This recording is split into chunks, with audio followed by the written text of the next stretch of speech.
各位早晨，而家紅色暴雨警告信號係生效緊，要留意天氣變化可能會影響交通啊。咁首先關心下新界方面嘅交通情況。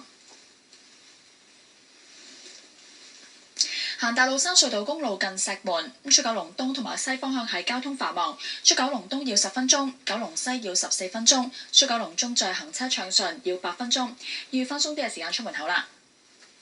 跟住轉睇下九龍方面嘅交通情況。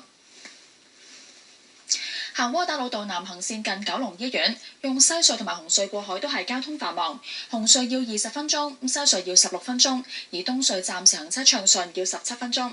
跟住轉睇下港島方面嘅交通情況。行堅拿道天橋北行線近香港仔隧道出口，用紅隧過海係交通繁忙，要11分鐘，而用東隧同埋西隧暫時行車暢順。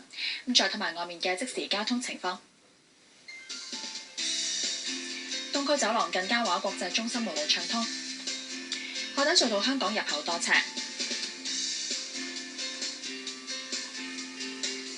皇后大道中近花園道行車緩慢，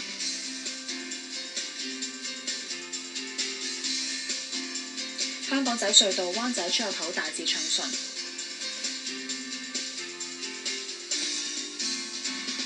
干諾道中近交易廣場交通繁忙。